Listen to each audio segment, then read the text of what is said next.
Welcome to Take 5, your 5-minute inspirational message from Solid Rock Drogheda. This week I've been sharing some aspects from personal testimony because tomorrow it will be 40 years to the day since I received Jesus as my Lord and Saviour, an event that changed my life forever. An event that has not just had significance for 40 years, but will have significance for all eternity for me. And, here's the thing about testimony. In the book of Revelation, it speaks about two witnesses, and it says they overcame Satan by the blood of the Lamb and by the word of their testimony. And there is a power in personal testimony when we share what Jesus has done for us that inspires others to reach out and accept his offer to change their lives as well. Some years back, I wrote a book. I wrote a testimony book that shared my experience in coming to Jesus Christ and some of the things that have happened in my life since then. And I included some details in there that I really thought and prayed long and hard about putting in, because they were things that I had done that I was deeply ashamed of and really found it very difficult to actually put them out there in the public forum. And I've had people come to me and say, Nick, I can't believe that you actually wrote down that you did that stuff and included that. But I felt it was important to share just the depth that Jesus had saved me from so that that could help others. Well, just a couple of years back, I was in Dublin Airport, and it seems difficult now. I haven't, it's nearly a year since I was on an aeroplane, but back then, of course, I was flying every week. And I was in Dublin Airport, and I was getting one of those 5 a.m. flights, which is a horrible flight to get because you've got to check in at like 3:30, so you're basically getting up about 2 o'clock in the morning to start getting ready to go to the airport.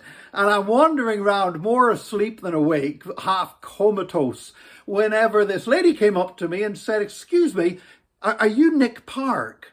And I said, yes, I am. She said, "I wasn't sure because you look younger and thinner on the photograph on your book." And I said, yeah, well, that's sort of the point of photographs on books, is to try to make you look better than you really are. And she said, "I got your book." And I said, "Oh, great. I hope you enjoyed it." She said, "What happened was this." She said, I got your book. I'd heard you speaking at an event in Cork, and I got your book. And when I read your book, I couldn't believe some of the details you went into. And I thought, oh boy, here we go. And she said, and it really inspired me. And she went on to explain how she herself, that God had saved her from a background of prostitution.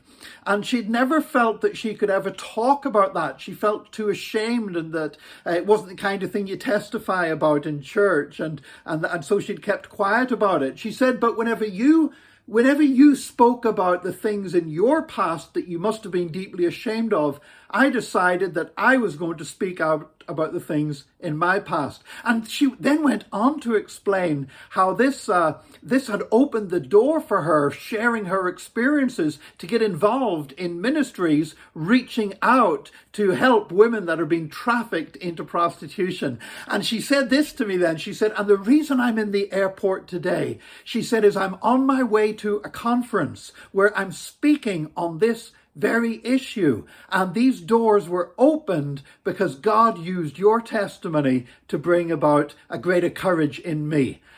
And I want to tell you, you know what? Up to that point, I was in the early morning.